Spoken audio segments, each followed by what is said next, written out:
शिकारी आया था, जाल बिछाया था, दाना डाला था, लोभ में फंस गए और हम ये सीट जीतते जीतते हार गए। आत्मनिर्भर भारत, आत्मनिर्भर भारत मतलब आदर्श भारत, आदर्श भारत मतलब विश्व गुरु, विश्व गुरु मतलब राजा आदर्श।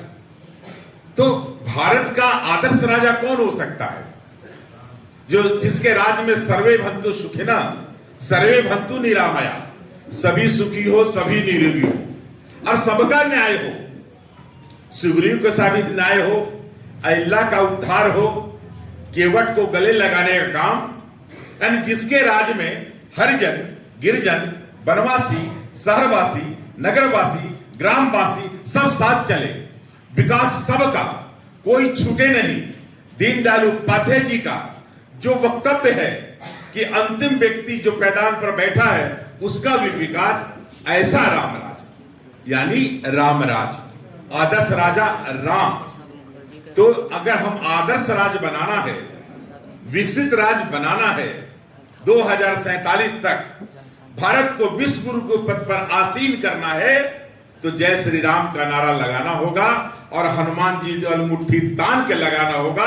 क्योंकि हनुमान जी जहां से आते हैं हमारे सुदर्शन भगत आंजन, हनुमान जी का जन्म यही हुआ था। याद करिए, राम न चले हनुमान के बिना, हनुमान न चले श्री राम के बिना। अगर हनुमान जी का वंशज हम लोग हैं, राम हमारे आदर्श हैं, तो आदर्श राज्य बनाना है। तो राम का नारा हनुमान जी वाला मुट्ठी तान के लगाइएगा, जय श्री राम,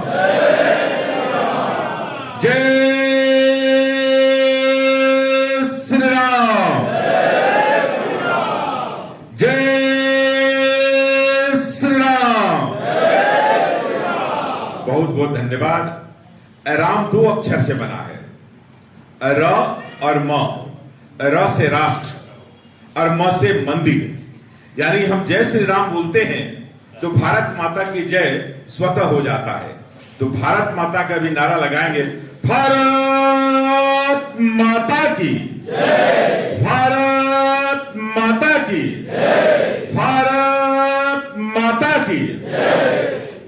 एक सुंदर संयोग है, कल हम लोगों वंदे मातरम गीत के रचयिता बंकिम चंद्र चट्टोपाध्याय जी के 150वीं वर्षगांठ हम लोग मनाए। संपूर्ण देश में वंदे मातरम का गान हुआ। आज संयोग है, ठीक एक सप्ताह के बाद राष्ट्रीय गौरव, जनजातीय गौरव, जिसको मोदी जी ने बनाया था, और पहली बार जब हमारी सरकार बनी थी अटल बिहारी वाजपेयी जी की, तो उसमें ट्राइबल अफेयर्स मिनिस्टर पहली बार बनाए गए थे। और इन्होंने बिरसा मुंडा को जनजातीय गौरव का दर्जा देने का काम किया। इनका भी 150 वर्ष है। यह संयोग है, कुछ तो बात है।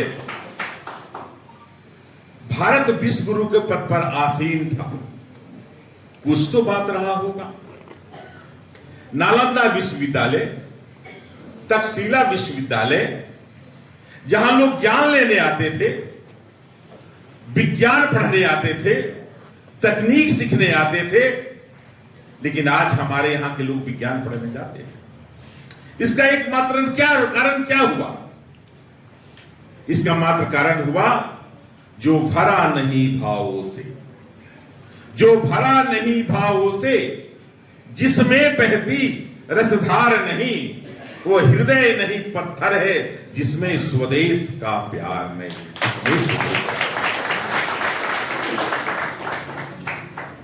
हम जब संकल्प लेते हैं किसी पूजा करने के लिए, याद करिए, धर्म एक सनातन है, जो चिर पुरातन है और नित्य नूतन है। सनातन प्राकृतिक पूजा किया जाता है। सनातन में सरना ही सनातन है और सनातन ही सरना, याद रखिएगा। हम प्राकृतिक पूजक हैं, कोई भेद नहीं है, और सभी पंथ है। बौद्ध, जैन, सिख पंथ है, धर्म कोई नहीं, धर्म एक सनातन है। हम संकल्प लेते हैं आर्यावर्ते, जम्बूद्वीपे, भारत खंडे। भारत कितना बड़ा था, रंगून, बर्मा, गंधार, पाकिस्तान, नेपाल, बांग्लादेश, सब तो भारत के अंग थे।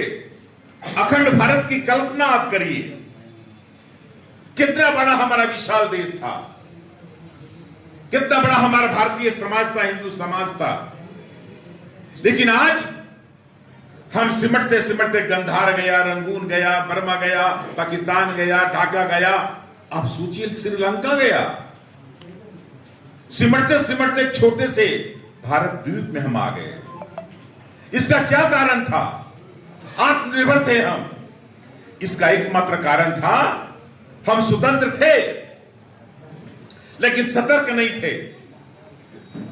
जिस तरह से हिंदू समाज विशालता ज्ञान को फैला रहा था, पूर्ववक्ताओं ने बड़े विस्तार से आंकड़े को बताया है। सभी आंकड़े बता दिए भारतीयों का कि 7वीं शताब्दी में क्या था, 17वीं शताब्दी में क्या था।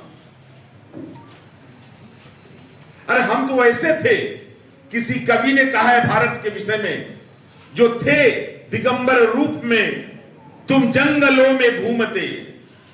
तुम थे दिगंबर रूप में तुम जंगलों में घूमते, प्रसाद के तन हमारे गगन को थे चूमते। जब दुनिया में कोई सभ्यता नाम की चीज नहीं थी, जब सारा विश्व जब नंग धड़ंग घूमता था, उस समय भारत की सभ्यता चरम उत्कर्ष प्रति चरम सीमा पर थी। हमने दिया है संदेश। हमने कहा वसुदेव कुटुंबकम, हमने कहा सर्वे भंतु सुखिना सर्वे भंतु निरामया। हमने कहा है, हमने कहा धर्म की जय हो, अधर्म का नाश हो, प्राणियों में सद्भावना हो। हमने कहा है, हमने कीट पतंग में भी सद्भावना की बात की है। लेकिन क्या कारण था कि हम सिमट के एक छोटे से द्वीप में आत्मनिर्भर भारत, विश्व गुरु भारत, सोने की चिड़िया भारत आज सिमट गया। आज अपने अधिकारों के लिए, आप अपने सम्मान और स्वाभिमान के लिए आज संघर्ष करना पड़ता है सड़कों में, अपने देश में तय करना पड़ेगा। इसका एकमात्र कारण था हम विशाल थे, स्वतंत्र थे, सतर्क नहीं थे, संवेदनशील नहीं थे। जैसे जब पैरालिसिस जब मारता है, अगर किसी अंग को मार दिया, वहां चाकू से गाड़िए, पीन गड़ाइए, कुछ नहीं होता है। यहां बहुत से विद्यार्थी बैठे होंगे जो साइंस के विद्यार्थी होंगे। एक डायनासोर का प्राणी विश्व में हुआ करता था, बिल्कुल भारतीय समाज की तरह, हिंदू समाज की तरह, 60 फीट लंबा, 40 फीट चौड़ा। आप सोचिए कितना विशाल होगा, भारत की तरह, अखंड भारत की तरह। लेकिन आज वह डायनासोर प्राणी आज विश्व में कहीं नहीं है। अगर उस प्राणी को आप देखना चाहते हैं, उसके नरकंकाल को देखना चाहते हैं, तो आप कलकत्ता जाइए, वहां के इंडियन म्यूजियम में जाइए। वहां इससे दुगना एक हॉल है और वहां नरकंकाल डायनासोर का रखा हुआ है। बिल्कुल भारतीय समाज की तरह था, संवेदनशील नहीं था। कुछ जानवर आए, उसके शरीर के एक भाग को खाए, उसको 5 दिन बाद पता चला कि कुछ हुआ। जानवर आते गए, खाते गए और वह प्राणी समाप्त हो गया। उसी तरह से भारत में, अखंड भारत की कल्पना करिए, कभी हून आए कुछ खाए, कभी शक आए कुछ खाए, कभी मुगल आए कुछ खाए, कभी अंग्रेज आए, सब चौपट कर गए। तय तो करना पड़ेगा ना। खाते खाते हमको कहां से, हमसे रंगून, गंधार सब चला गया। हम संवेदनशील नहीं थे। अगर संवेदनशील होते तो हमारी ये दुर्गति नहीं होती। आज हमारे यशस्वी प्रधानमंत्री ने एक संकल्प लिया है, जो कि भारतीय समाज संकल्प पुत्र है। हम संकल्प पुत्र हैं, हम संकल्प लेकर पूरा करना जानते हैं। इस संकल्प को तो पूरा करना पड़ेगा। आत्मनिर्भर भारत कैसे होगा? पूर्व वक्ताओं ने बताया है, यहां की बनी हुई सामानों का उपयोग करना। सनातनी कोरोना की बात हो रही थी। मित्रों, क्या इस देश में हैजा नहीं आया? क्या प्लेग नहीं आया? क्या चेचक नहीं आया?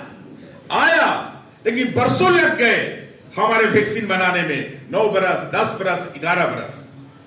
पहली बार जब 2020 में कोरोना